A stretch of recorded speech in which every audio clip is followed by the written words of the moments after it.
അപ്പോൾ നമ്മൾ ഇന്നത്തോടെ തുടങ്ങി തന്നെ അവസാനിക്കുന്ന ഒരു പ്രവർത്തനം നല്ലത്. ഈ ഒരു വർഷം മുഴുവൻ നിലനിൽക്കുന്ന ഒരു പ്രവർത്തനമാണ്. എല്ലാ ആഴ്ചയും ഒന്നിടവിട്ടുള്ള ആഴ്ചകളിൽ പരീക്ഷണങ്ങളായിട്ടും ഒന്നിടവിട്ടുള്ള അടുത്ത ആഴ്ചകളിലായിട്ട് നമ്മൾ ഡോക്യുമെന്റേഷൻ ഓരോ ശാസ്ത്രജ്ഞന്മാരെ പറ്റിയിട്ട് അവരുടെ എല്ലാ കണ്ടുപിടുത്തങ്ങളും ഒക്കെ നിങ്ങളൊരു ഡോക്യുമെന്ററി പോലെ അത് പ്രസന്റ് ചെയ്യണം. അത് നമുക്ക് IT ലാബിൽ ചെയ്യാം.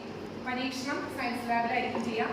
നല്ല നല്ല പരീക്ഷണങ്ങൾ നോക്കി യൂട്യൂബൊക്കെ നോക്കി കണ്ട് നിങ്ങൾക്ക് ആവശ്യമായിട്ടുള്ള കെമിക്കൽസ് ലാബിൽ നിന്നുള്ളത് ലാബിൽ നിന്ന് എടുക്കാം. നിങ്ങൾക്ക് സാധ്യമായിട്ടുള്ള കെമിക്കൽസ് നിങ്ങൾക്ക് കൊണ്ടുവരാം. കെമിക്കൽസ് അങ്ങനെ വേണമെന്നില്ല, നമ്മുടെ വീട്ടിൽ ലഭിക്കുന്ന സാധനങ്ങൾ ഉപയോഗിച്ച് ചെയ്യാവുന്ന പരീക്ഷണങ്ങളൊക്കെ അതിനുള്ള തയ്യാറായിട്ട് തരാം. ഓരോ ക്ലാസ്സുകാരും മറ്റുള്ള ക്ലാസ്സുകാരെയൊക്കെ മെച്ചപ്പെട്ട രീതിയിലുള്ള പ്രവർത്തനം ചെയ്യണമെന്ന് വേണം നമ്മൾ ചിന്തിക്കാൻ. അത്ര നന്നായിട്ട് പരീക്ഷണങ്ങൾ തയ്യാറാക്കി വരിക. അപ്പോൾ ഇന്നത്തെ നമ്മുടെ ഈ എനർജിയ 2024 ഉദ്ഘാടനം ചെയ്തത് നമ്മുടെ ബഹുമാനപ്പെട്ട കൃഷ്ണ മാഷാണ്. മാഷെ സ്നേഹപൂർവ്വം സ്വാഗതം.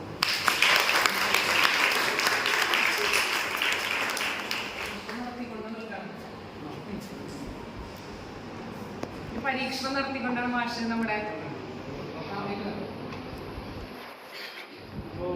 പ്രിയപ്പെട്ട വിദ്യാർത്ഥികളെ, നമസ്കാരം. എനർജിയ 2024 എല്ലാവർക്കും സ്വാഗതം. സത്യത്തിൽ ഞങ്ങളൊക്കെ പഠിക്കുന്ന കാലത്ത് ഇങ്ങനത്തെ ലാബൊന്നുമില്ല. ലാബ് ഉണ്ടെങ്കിലും കോടതിക്ക് കയറാൻ സാധിക്കില്ല. ആകെ മാളെ കുറിച്ച് നോക്കിയൊരു സ്ഥലം എന്തെങ്കിലും ഉണ്ടെങ്കിൽ എന്ന് പറയാവുന്നതാണ്. ലാബ് എന്നുള്ളത് കണ്ടിട്ടില്ല ഞങ്ങൾ പഠിക്കുന്ന കാലത്ത്. അപ്പം ഇന്ന് നിങ്ങൾക്ക് എല്ലാവരും സൗകര്യങ്ങളുള്ള ലാബുകളാണ് അവൈലബിൾ ആയിട്ടുള്ളത്.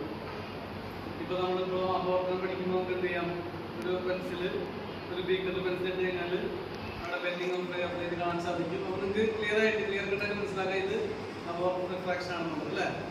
പക്ഷെ ഞങ്ങൾക്ക് ആ സമയത്ത് ഞങ്ങൾ പറയുന്നത് ഇങ്ങനെ ബീക്കർ സങ്കല്പിക്കാം, പെൻസിൽ ഇടുന്നതിന് സങ്കല്പിക്കാം. അപ്പോൾ പെൻസിൽ വളഞ്ഞിരിക്കും.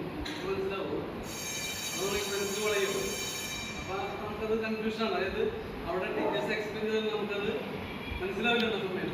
പിന്നെ നമ്മൾ കാണാതെ പഠിക്കുന്നു, അതിലായിട്ട് പഠിക്കുന്നു.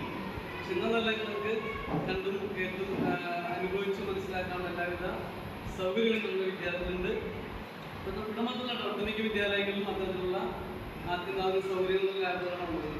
അപ്പോൾ നമ്മൾ ഈ ലാബ് നല്ലപോലെ ഉപയോഗപ്പെടുത്താം. ഈ ലാബിലേക്ക് കുറേ ശാസ്ത്രജ്ഞന്മാരൊക്കെ ഓർമ്മയില്ല.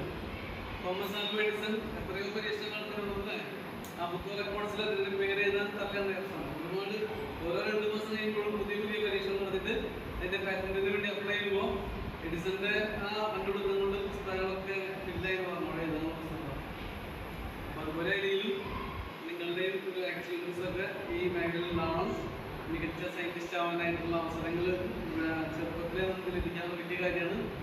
ഇനിയും ഒരുപാട് മേഖലകളിലേക്ക് ഇവിടെ മാത്രമല്ല, ബാക്കി ഇപ്പോൾ സൊസൈറ്റിയിലോ അല്ലെങ്കിൽ നമ്മുടെ വിജ്ഞാന സ്ഥാപനത്തിലോ അവിടെയൊക്കെ പോയി നമ്മൾ ഒരുപാട് കാര്യങ്ങൾ പഠിക്കാനുണ്ടാവും. അതൊക്കെ കണ്ടും കേട്ടും പഠിക്കാനുള്ളൊരു മനസ്സുണ്ടാവുന്നതായി തന്നെ.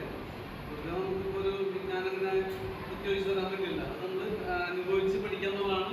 അതിനുള്ള മനസ്സുണ്ടായി വരാം. അങ്ങനെ മനസ്സുണ്ടെങ്കിൽ നമുക്ക് ഏതൊക്കെ നമുക്ക് ഉയർച്ചയുടെ മേലേക്ക് എത്താനായിട്ട് നമുക്ക് സാധിക്കും.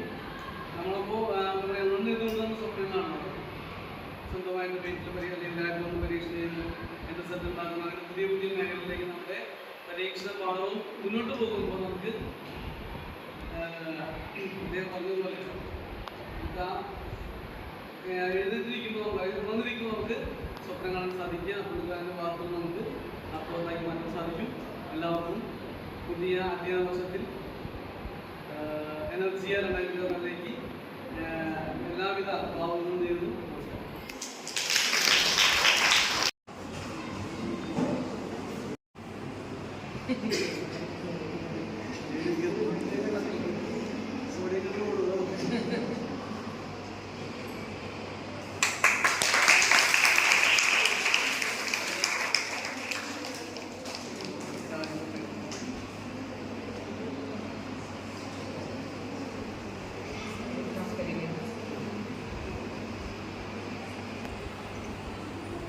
ഇന്ന് 2 പരീക്ഷണങ്ങൾ 2 കുട്ടികൾ തയ്യാറായിട്ട് വന്നിട്ടുണ്ട്.